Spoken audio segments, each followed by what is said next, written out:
Just resending it. Good morning and welcome to a special meeting of the Ulysses Town Board. I will call this meeting to order at 8:16 a.m. on Wednesday, November 6th, 2024.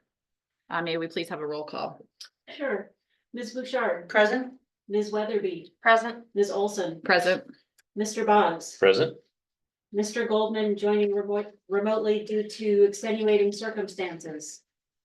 Thank you very much. There is an agenda. It's a very short agenda because the purpose to be here is just to talk about the parking lot project. Are there any alterations or modifications to be proposed to it? No. I'll not accept a motion to approve as presented. Move to approve as presented. Thank you. Thank you. All those in favor? Aye. Next up is privilege of the floor. And we do not have any members of the public. I think it's probably an early morning for many members of the public, so hopefully if you're watching this later, you're catching up at a more convenient time for you. So we can, I think, move through that and come to the only item of business on the agenda, which is the town hall parking lot project. Town board members have draft plans. I just sent the correct address to, so I'm hoping they can join us remotely. If not, I'm very capable of walking people through the design. Been in now lots of meetings about it. So everybody, Rich, do you have your electronic version that was sent by email? Yeah, Okay, perfect. The proposal as presented for bring your attention to the third page looks like this. This is the parking lot, all of which we own except for that back portion up here. There's a diagonal line that cuts across it. This section is included as an alternate bidding portion. So we're going to send it out. The project would be sent out to bid and would cover for work. The town will only be paying for work that will happen on town-owned property. That portion, and if you came in through the back, there's actually some jagged lines that Scott put down that you can look and see where that cutoff is. It's the better part of a couple of parking spaces, about 3 total parking spaces. That would be lost from the existing parking lot. The reason that line exists on the property is because 1, it's the edge of our property. And number 2 is that back in 2021, the town board signed an agreement with the property owner who owns that piece of the property that owns that little piece of parking that acknowledges that the town at some date, and I don't know what date it was, put town-owned asphalt on their private property. And as an agreement in 2021, when that property was sold to somebody new, we agreed that if we ever redesigned the property, the parking lot, we would pull off the asphalt that the town had put on originally, and we would reseed it. We would not repave on private property. So that is a contractual agreement that is already in place for the town. So why this is being included as an alternate bid, the alternate bid would allow the property owner of that portion of the current asphalt to contract directly to pay for that. But we wanted to make sure that the contractor knew that there was a possibility that property owner was going to want to pave their spaces because they have been using those spaces, or they have been using spaces in the town hall parking lot, some on their property, some on our property, for their rental property on Main Street for the apartments they own. So I met with all 3 adjacent property owners. The engineers came out. This was around September 23rd. All 3 adjacent property owners came out because it's 3 separate owners own pieces of the back, the general back parking lot. And we had a very good conversation. It was a very, very positive conversation. There was nobody interested in any type of legal agreement between us and the town for us to do paving on theirs in exchange for legal access or things like that, or right of ways. our most immediate neighbor, was the most, acknowledge the necessity of replacing at least portions of that parking lot, because there's obviously going to be, there's an obvious need there that parking lot's in similar shape to ours. And so it sounded like that property owner was amenable to doing it, but most likely what's going to happen is that, quite frankly, the town has to follow prevailing wage, so it makes it more expensive to do a project than a private citizen can undertake. And so what's most likely going to happen is that the town would pay, and the private property owners can choose to go with the same contractor that we hire, and they can negotiate on the side. Or they can hire their own contractor to pave, and they will knit their pavement into ours. So at this juncture, like I said, this will be only work that occurs on town property. So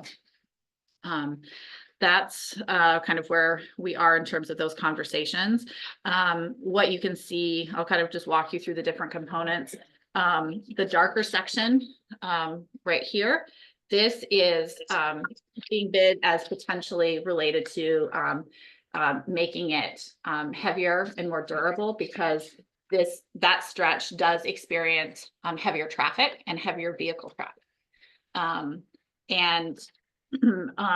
So that's going to be part of the big package as an option. Overall, I should have probably prefaced this by saying that in the engineer's estimation, this is effectively a replacement in kind project for our existing parking lot, with being able to tie into some stormwater features in a new way, which is great. And the addition of electric. So as you enter through the dark strip of the driveway, there will be three parking spaces for like compact vehicles to be created along the side of the building. The hash marking is where it indicates that there's no parking allowed. And then at the back of the building, basically very similar to where the charge point is located currently, will allow us to have 2 designated spaces for EV charging there. And then the hash mark in front of the back door has been designed to be sufficient that when we are ready to proceed with an ADA accessible door, there is sufficient space in order to do that. So it doesn't require us to do the work right now, but it does give us the space in the future to undertake that project. And then to the right of that, you'll see the 2 designated handicap parking spaces. The hash marks will also be there to make sure that we're in ADA compliance. This space directly behind the ADA parking space on the corner of the property, you'll see there's a gap. That becomes a very good place for us to be able to relocate our bike rack so that we can have bike parking over there as opposed to on the corner, which is kind of a not effective place at the back of the building for us to have it in the first place. So that'll give us a little space where we can put a bike rack. And then you can see the different parking spaces along the side that leads down to, overlooking Main Street, or leads in the Main Street direction. And then we'll be able to stripe those based on, this is the ideal striping. But if the other property owner doesn't choose to participate, the striping itself will end up changing. But from a spatial standpoint, this is the most effective use. And then moving on to the other side of the parking lot against the barn that is owned by another property owner. Right now, the asphalt goes all the way up to the edge of the barn, basically, but the town does not have ownership all the way up to the barn. So we're going to pull out the asphalt that's not currently on town-owned property, but is clearly part of the town's asphalt. And that will be basically a seeded green space that can help with water percolating down into down below.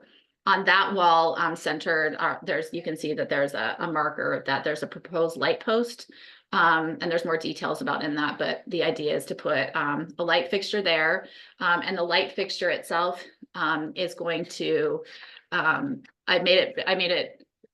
Again, this proposal is all reflective of what was in the RFQ. These features were all described It's things we wanted in our parking lot design.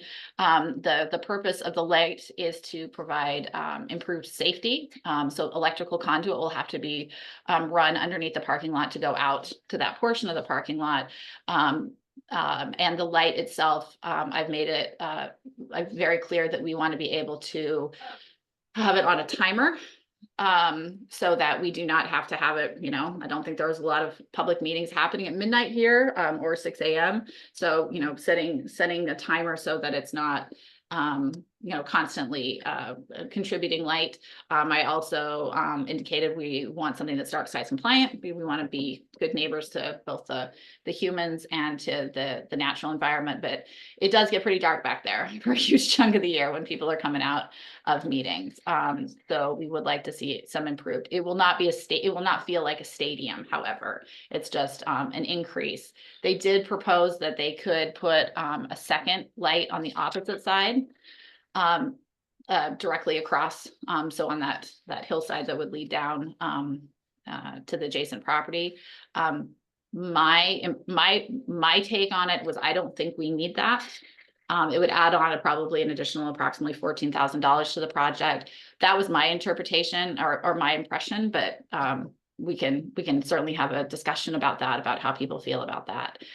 And then the electrical conduit that will run out to the light is also giving us a place to be able to put our own electrical vehicle charging stations in, because the town does have a NYSERDA grant to purchase an electrical vehicle, so we're going to need to have a place to charge it. And currently, the town vehicle is parked in that kind of corner parking space.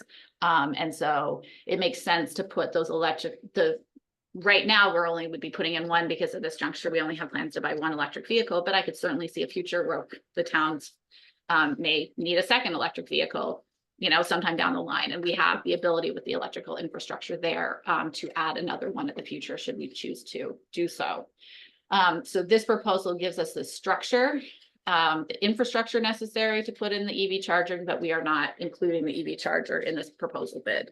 That's something we can add on separately as the town moves forward with that. So I covered a lot of stuff. What kind of questions can I answer?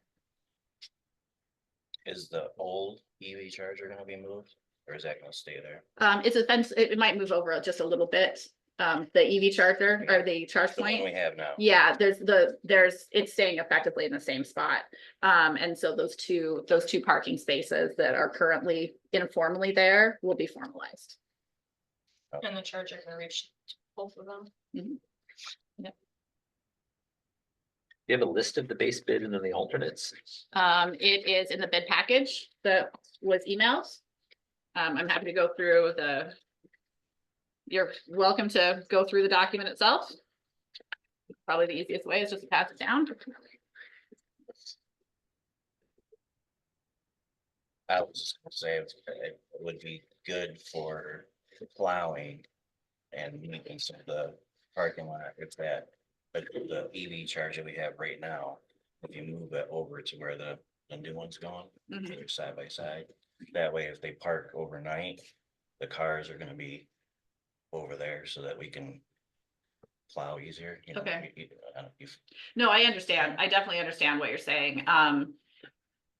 It would probably require us to move those spaces over, those EV charging over back here. I can certainly talk to the engineers about adding that. I mean, really, the electrical infrastructure is all going to be over there, so it's not. And that's good for Yeah, us. yeah, Cause there's times that we get here in the morning, there's a car parked there, okay, and it's tough to maneuver around in the plow. that makes sense. Are you doing most of the plowing or is the village doing most of the plowing? The village is probably gonna do most of the plowing, so. Michael, in terms of your question, the only alternate bid really is that back parking area that's not owned by us. So the main bid is for all the town owned assets. The challenge might be, Scott, is, and we can certainly look at it, is that if we only end up paving our section, we only will have 3 total parking Yeah. spaces there. So, but that's not necessarily a problem. the way that they have designed it currently is that there's a there's the charger would be put in a place where you could, or the charging infrastructure would be placed in such a way that you could actually charge 2 vehicles off of it. So getting to 3 vehicles, we would just need an additional electrical,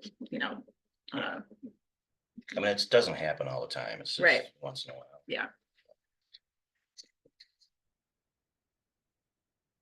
Is it frequent that you find 2 vehicles charging? I mean, there's definitely times when there are 2 vehicles charging. Mostly it's just one. And you can charge overnight. You can leave the car there. When you start, if you're plugged in, it Yeah, gives you a you're- pretty Yeah. big bill. It doesn't really happen very often anymore. And this comes up periodically of like, people charging for long periods of time and getting a bill. What used to happen before we put in, and we worked with CSAC, this was a CSAC recommendation, so if I recall correctly, we were having people during the day who would drop off their car, plug in, go to work, leave it there the entire day, and then come at the end of the day and pick it up. And that just became a very we looked at that as a cost prohibitive thing for the town to be subsidizing, because we want people to be able to come in, to be able to use it and then move along. So there is, if you do that, it does create a charge. So I think that's with a lot of financial disincentives to allowing that. So we'll strip our current pavement. Do all the work, install the new pavement so that more or less we're level with if the neighbors don't move there, like do the pavement job. Or if they wait until later. They're definitely would probably wait until after we do ours. Okay. So the idea is that the pitch and everything like that, it's gonna be graded the same way it currently is. So the other thing to jump in on is that when I said it's a replacement in kind, it's got some newer stormwater features that are happening. So there's, I mentioned, the green space essentially against the barn. So that will just naturally, even though it's not a heavily designed green space feature, that's going to help with water. And then the drain system, their exploration of the drain system, the drain that's in the middle of the parking lot, appears to be working very effectively. So the idea is to effectively replace it with a new one in kind. And so the bulk of the rear parking is going to go through those 2 features, the bulk through the drain itself. It'll be graded to that. And then the compact parking spaces here are going to be tied into the berm that was installed. So and it was before my time, so I can't tell you exactly which year it was. But I know it was during Supervisor Thomas's term that it sounds like we got a grant to put in a DEC firm for stormwater, but nothing was ever tied to it to actually use it effectively. So it's growing just, fine, but it's not it could actually be more useful. So we can actually, with this design, and incorporate that existing feature in a more functional way. And then the rest of the water along the main driveway will drain to the street as it currently has been. So. Okay. I talked to a variety of people and it, no one had a memory of town hall parking lot flooding except in the potholes. That standing water, it seems to, the parking lot has effectively drained. It catches, like, if you have a big pothole, obviously that doesn't drain, but we're not seeing standing water in other locations. Okay. So it's a pretty, I think it's a pretty good reflection of what the town board asked for in terms in the RFQ packet. So I can certainly talk to the engineers about making sure that we have another, it's not a big deal to add essentially a second post for an electric vehicle. So we can give that as an option. I definitely hear what you're saying.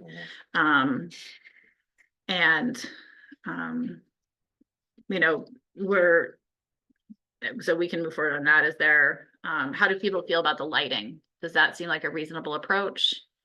Just one second. Yeah. What about using motion sensors instead of a timer? Does that make any sense? We can definitely have those conversations. I think that some of those things can, depending on what light feature we end up picking, you know, I can definitely ask them about that. I don't have a good answer for you. We didn't have that, conversation. My only concern with the motion sensor one is that there are residential units that front the parking lot, and so if it pops on at 2 o'clock in the morning because a cat ran Right. across the parking lot, that would be my Yeah. only Yeah, I got that. hesitation. Yeah, the wind will set it off. The too. wind will set it off, okay, yeah. All right, so, yeah, it's probably not a good idea.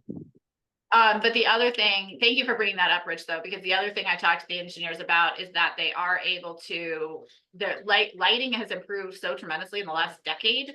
That we can also end up with a light fixture where we can actually turn down the lumens. Hmm, So you can still have it on later at night if you want, but you can actually turn down the lumens on it so that it's right, reduce the light pollution associated with it.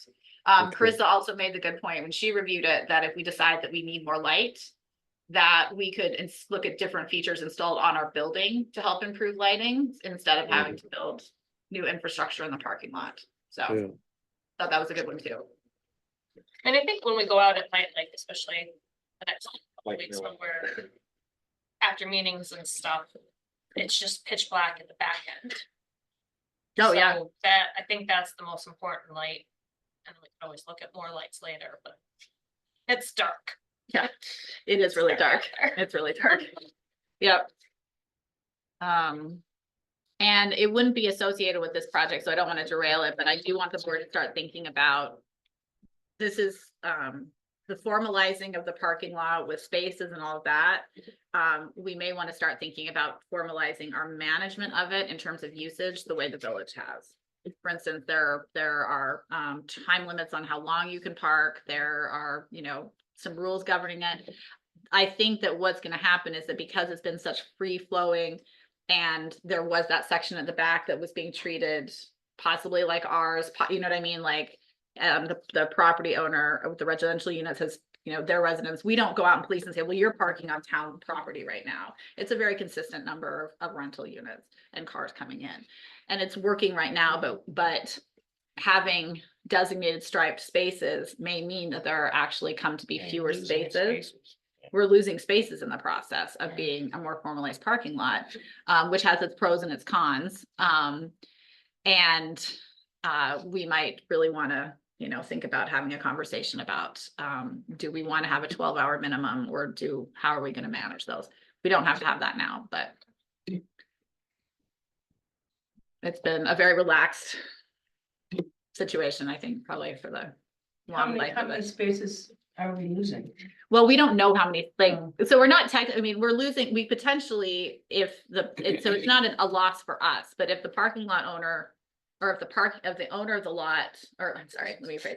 If the owner of the land that currently has town hall parking spaces on it, if they don't participate, that's taking about almost 4 spaces out of the whole parking lot. But it all depends on how small a vehicle is versus how big a vehicle. Your town vehicle is Yeah, that's huge why I in parked comparison. Of the thing. Right, so it just depends on what the vehicle is being parked there. It was a lot of people having more compact cars, we have that, but this is also, we've never formalized the parking over here, I know you park here, but it's not a commonly used space, and now having those will give it clear definition. So here's Alex hopping on, so you can ask him any direct questions. See with P and L. Who's this? Yeah, this is Alex from Barton Legit. He's the engineer who designed this. So we can, hi, Alex. Thank you for joining us. Hey, good morning. Sorry for the late entrance here. No problem. That was partially my fault giving you the wrong address. So, I walked everybody through, the project. There were some questions related to the lighting. There were some questions related to,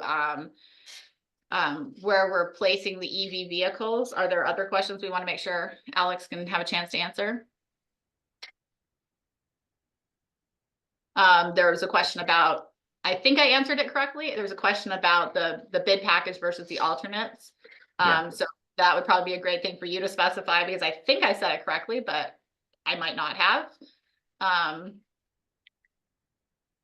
Okay, has everyone got a copy of the plans? Just We pull do, we have it all in front of us. Okay, so why don't we just tackle these one at a time? The simplest one is probably the EV charging station. So the plan would be to maintain the existing charging station where it is. Just simply from the standpoint that it would be, I'll say cost prohibitive to shift that over, and relocate that. And that's kind of a more enhanced electrical effort. But then the new charging station, essentially the plan will be knowing that this is going to be a future infrastructure to be installed to run suitable conduit and provide the infrastructure, a handhole in that northwestern quadrant of the parking lot, I'll say, for a handhole. So in the future, depending on how the funding and the timeline for a future EV charging station shakes out, a future electrician could essentially just pull from that handhole. And then he's got enough room within that grassed area to provide that new parking EV charging station. We have a proposed location called out between those two spots. So they would essentially be the future EV charging stations would be the two spots right next to the storage garage there. Any clarifications on that with the EV charging? So the comment came up from our highway superintendent is that sometimes having the EV charging, the charge point station where it is right now causes problems with plowing. But your reminder about that it was going to be a more sizable expense to relocate that one reminds me why we didn't locate it over on the other side. So thank you for pointing that out. Yeah, and it's it's just an inconvenience to us, and it's not gonna be worth probably whatever they're gonna charge us to move it, You make me very happy to hear you say that, Scott. so.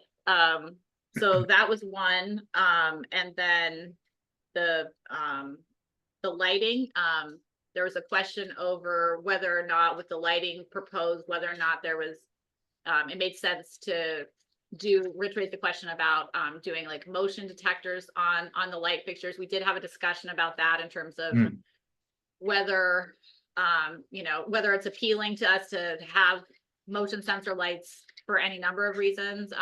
But I guess it's really more of a technical question to you. Is it possible for lights like that to operate on motion sensor, or do we need to kind of pick a lane that's either we're able to control the lumens, we'll be able to control the hours that they run, or we go the motion detector light route? Are those two separate options, or can they coexist in the same light fixture? So final answer, I would have to check with our electrical staff just on the nuances of that. But I would say right now the plan is just to have it be operated on the timer. But I can circle back with our electrical group to say, if we, just from a feasibility standpoint, if we want to have both options, both motion detected and a timer, how that works. My gut says it's probably plausible. It would just be another feature we need to install in the bid package. I wouldn't anticipate that's a huge cost, but we're also developing the photometric analysis for review. So as they're developing that, I'll circle back with them as soon as I get off the call, just to vet out if we can do something along the lines of motion detection as well. Is that something the board is interested in, a feature being, because I want to make sure that I'm getting your feedback incorporated. Do you want us to pursue also having a motion detector possibility? Or are you comfortable with the version that's being presented now? Well, I mean, from an ecological point of view, having a timer, the light's going to be on for a long period of time. And with a motion sensor, it'll be not, it won't be used as much. But I get the point about wind at 2 a.m, light shining into people's houses, the houses next door. So, I mean, I think it'd be interesting to have. Is everybody okay with? Be curious to see what the differences are. Can I see the photometric? If Like, not, yeah. when I'll- it's done? Yeah, absolutely. As soon as it's done, I'll send it out. I also have a question about the control of the timer. Is that something we can do? Or is that something you set up at the beginning and that's just how it is forever? I would think you'd Presumably. have control over it, especially because daylight savings changes, like the Yeah. times are gonna be different depending on where we are in the season, but Alex can confirm. Yeah, essentially when, you know, the first installation, the electrician will set it up with the parameters that we dictate to them. So there'll be a bit of back and forth during construction of, hey, what are the hours you want this to operate on? And then my thought would be there'd be a small training session, let's say, with the town staff, just to say, hey, if you want to tweak this timer, this is how you do it. You go in this box, here are the controls. So we can get that all vetted out during construction, but yeah, you're gonna have the liberty to be able to adjust that, because like you said, you might find your needs change over time and how you want to adjust it. And certainly you bring up a great point about seasonally. I mean, it's getting dark already at 5 o'clock these days, so yeah, there's certainly some flexibility there. So it seems to me though that can get cumbersome in terms of remembering to change the hours on the timer, because there's you know, these huge swings of light. I mean, one night in this, from, you know, 9 o'clock at night in June to 5 o'clock now. How do we institutionalize the process so we're not having the lights go on during light hours, but they go on only during the dark hours? Which is why I thought a motion sensor might help, because it'll only go on when it's sensed. Well, I would say that from how the town hall is managed, primarily Carissa and Michelle were overseeing this, is that there's a lot of things that have to be done on a quarterly basis or a monthly basis that the board isn't quite honestly aware of. We don't tell you about the filters that get changed and the different equipment that gets taken care of. So I think it simply becomes in instituting that, and you know, it could be every month you check to see and adjust as necessary based on the lighting schedule. And we can adopt a general lighting schedule also. So that's, you know, could be formalized. I think the intention was to have, at least my intention, and that could be different for other people. My thought was that we keep it lit during the common hours that would be dark during times where it's reasonable that the town hall is being used. Most meetings don't go past 10 o'clock. I think we could probably safely shut off shut off the lights at 10 o'clock and not turn them on probably again till 7 a.m. When it's dark at 7 a.m. Right. You know, so that they'd mostly be up. And I think, provided that it's that we can be trained and it's not so cumbersome. Less cumbersome than replacing the filter, I can tell you where the filter is located. I haven't personally done it, but the big filter that has to be replaced is in a very cumbersome location. I think as long as staff can be trained to do it, we can just build it into the calendar of maintenance requirements. I don't see that being a burden. Right. But we can definitely, Alex, would you mind looking into that about also having the motion detection Yeah. feature? Yep, I'll go talk to them as soon as I get off this call. That's great. So there are lights so the astronomical time clock will adjust for the seasons. Mhm. That's the idea of it. But then there are lights that, and I would kind of recommend leaving it on all night, but with a motion detector that would bring it up to a high level when a human walks through. Because we have this is a little different here, but we have a lot of liability on campus for dark areas. For if any bogeymen are in the bushes or something or other. So we might not, you know, there's a little path that comes up from the laundromat. So I would recommend it going dark. You know, you could light it at a really low level, and then when meetings get out, you know, it'll say, hey, people are here, and it'll come back up to full limits. I mean, I think that's a really fair point. I think if we pick a lighting feature that allows us to make those choices, then we don't have to decide today, but we know that we have the ability to make those choices. That's not too exotic. I think Spring City should make something like that, Alex. Okay. Yeah, I think overall we'll find we have a lot of flexibility to fine tune this lighting element of the project to suit the needs of what we want to accomplish with this project. So yeah. And then the other idea is if the control is up on the pole, you could leave power at the pole the whole time. Because then if there's an outlet, let's say at the bottom of the pole, somebody could plug in one of their, class 1 car or something into it if they needed to. Yeah. All right. Yeah, let me do a little bit more homework on the nuances of the electrical controller, and I'll circle back with Caitlin. And I'll pass that all out to the board again. Other questions, concerns? Alex, would you mind specifying the basic bid versus the alternate bid? Yes. Covering that, please.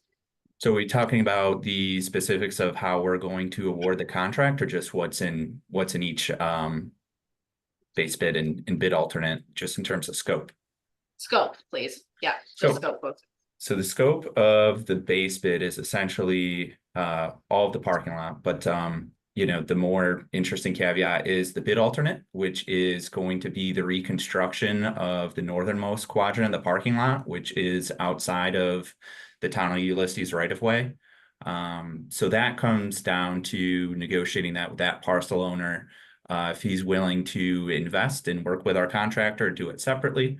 And then our contractor would construct that additional parking area, which presumably would provide parking for the rental unit that that parcel owner owns. So the basis of award is going to be the base bid and the bid alternate. But they are somewhat mutually exclusive, that we don't have to award the bid alternate if we don't want to. And so if it does get awarded, the contractor would reconstruct that, pave it, and stripe it. So the excavation, the pavement structure consisting of the granular material and the asphalt and the striping is all in the bid alt. If that doesn't proceed and we don't award the bid alt, then that work gets pulled out of the contract. And in the base bid, we've included quantity to cover the excavation and restoration with topsoil and seed in that area. And that's the part that I mentioned is tied to our contract from 2021. So we have to do that if they're not repave it themselves. Other questions? What's the total area? Like, what's the total area that we're repaving, acreage wise? Is that on here? Acreage wise, it's relatively small. I know we're not getting close to any of the permitting thresholds for stormwater management because we were. That's exactly what I was thinking of. So you answered my question. Okay. I just Okay. want to make sure we don't need a Stormwater management. ENOI. I don't. Yes, but I guess for what it's worth, we can get some brownie points for this project because we are maintaining the bioswale towards the entrance off of Elm Street, and we are directing water towards the existing curb cut there.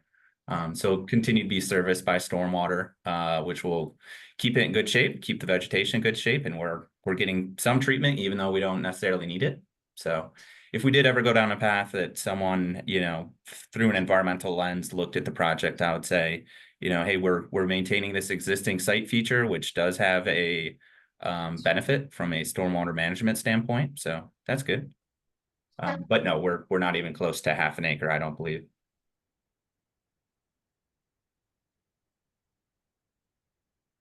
Michael, did you have a question? I thought you were starting to pipe up. Yeah, I'm sorry, just to follow up, we're at 0.2 of an acre of disturbance. Yeah, the question was, in here, it looked like the base, one of the alternates was the heavy driveway.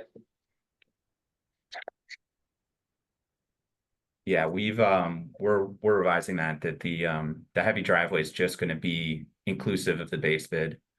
Okay, It's, so this changes, this document changes a little bit. yeah. Here, I don't know if this. I'm curious what, I'm just looking through the bid book right now on page, I don't know if you have it, it's page 20, the overall PDF of the proposal book, but it's got the heavy duty reconstruction right in the base bid.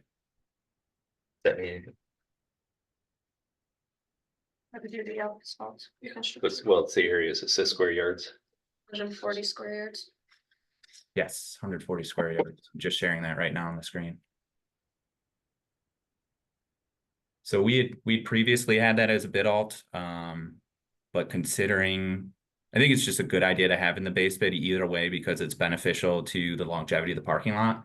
And when we're looking at the scope of that work, it's just essentially, I don't want to simplify it, but it's just another lift of binder course. So slightly deeper excavation, slightly thicker pavement section. But the good thing about that is, you know, I'll call it the wholesale full depth excavation of all the non-heavy duty areas is a lift of binder and a lift of top. And then the heavy duty is just an additional lift of binder. So it's going to be the same material. The point I'm making, it's going to be the same material they're bringing for the basic reconstruction of the parking lot. They just need to go a little bit thicker there. So I think economies of scale wise, it's not. No, I was just curious what was base and what was alternate is all. Yep. It Yeah. just looked, like when I was looking in here, it looked like that was an alternate. Yeah. Yeah, it's just this northern partial that's gonna be the alternate.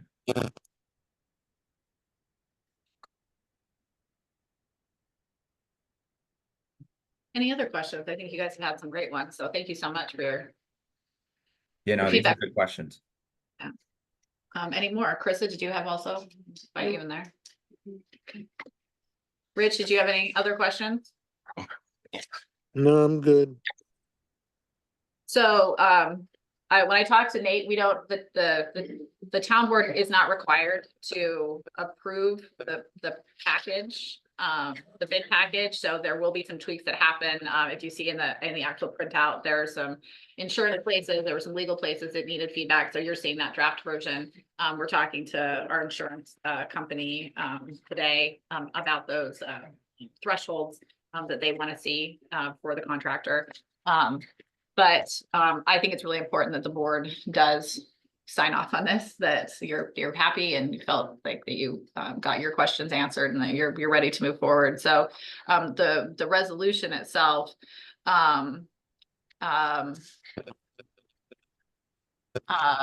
so the way it's written is that the board accepts the contract documents for the town of Ulysses, which is this bid packet, pending review and approval from the town attorney and the inclusion of insurance amounts from the town insurance agency.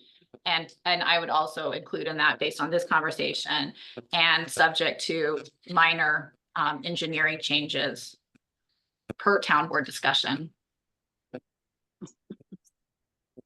Did you get that? Okay, great. Thank you.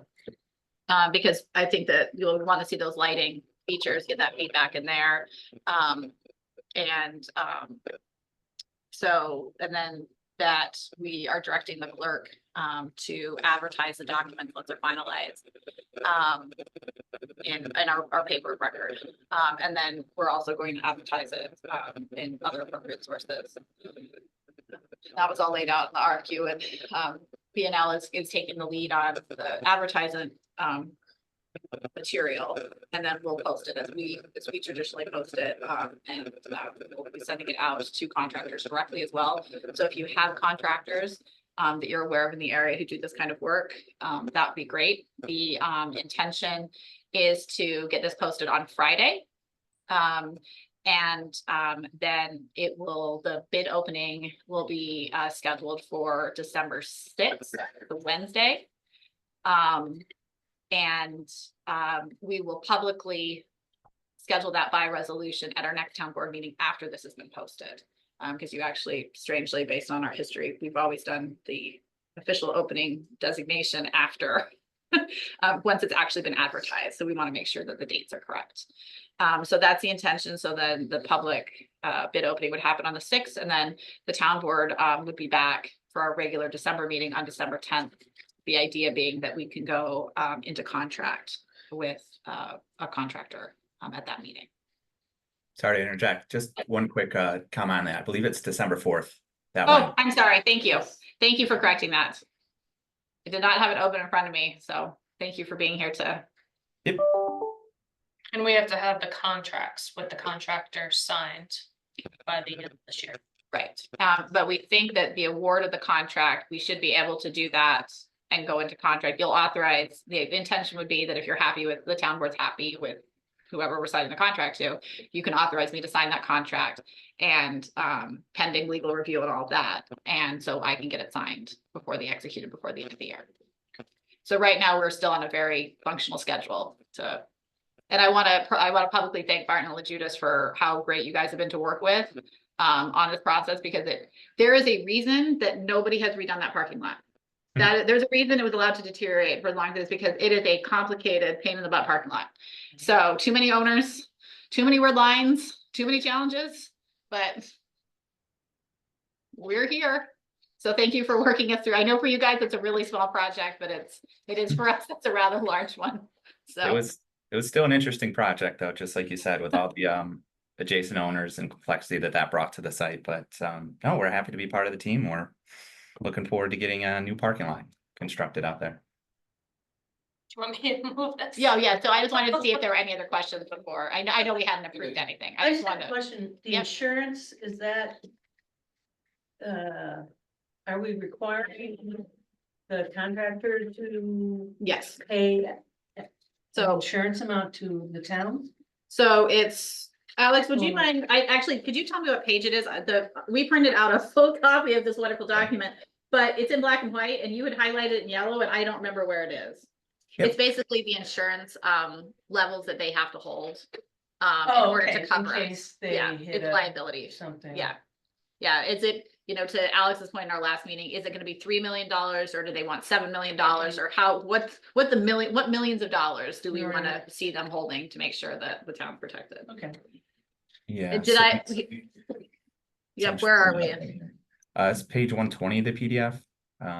It's under the supplementary conditions section of the proposal book.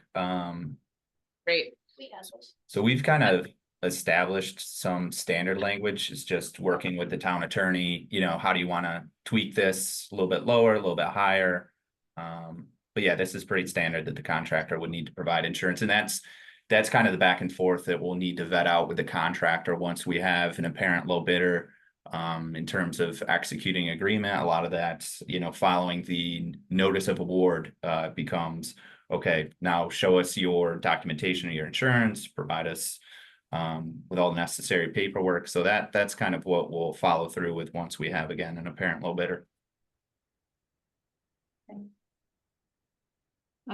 so any questions about the process with resolution we're considering today? Okay, yep, So- So this document will be modified with a new base and alternate bid? Yes, yes. Okay. So I would say 95% of the documents you're looking at today will remain the same, but we're gonna take another look at the lighting details and special notes that we need to include in the contract if we are gonna go with slight modification for motion detector. And then there's just as we've been discussing things with Caitlin and just internally reviewing the documents, minor tweaks to some of the language, but again, I would say 95% of it is gonna remain the same. So just kind of dotting our i's and crossing our t's, so to speak. Alex, so it's gonna go back to Nate again for a final pass through. So if you guys wouldn't mind highlighting when you go through and make changes to the draft, we have just highlighting them so that when we go through, we can review them quickly or efficiently, not quickly, but efficiently. Yep. And Nate can, our town attorney can as well. So, but we should get you in for, I already have his feedback that I'll send to you after you get off this call. He already had some minor things. We should know, I would imagine by the end of the day tomorrow, the insurance parts, hopefully even sooner than that. So we can move those sections along. Okay. Yeah, I anticipate the next 48 hours we'll have a good bit of back and forth just buttoning this up, but I think we're right on schedule for Friday, getting this posted and starting our advertisement period. And it's a solid advertisement period too, so. Yeah. Although Thanksgiving is in the middle of it, which nobody will be looking at it, but that's okay too. So. Okay, any more questions? Okay, I will move the resolution as it's slightly amended. Verbally, that Krista got down that language. Is there a second? Second. Any further discussion or comment? Okay, all those in favor? Aye. Motion carries. Thank you very much. Alex, thank you very much for joining us, and answering those questions. Thank you to the board and to Scott and Carissa for their attentiveness and thoughtfulness in this process. I really appreciate it. Thank you, Rich, for joining us today, when you didn't otherwise need to be here. So, grateful. Have a good one. I will accept a motion to adjourn. Good Motion try. to adjourn. You were trying to. I Is was trying to cut there a that second? Second. Awesome. Okay, thank you All all. those in favor? Aye. Yes. Aye.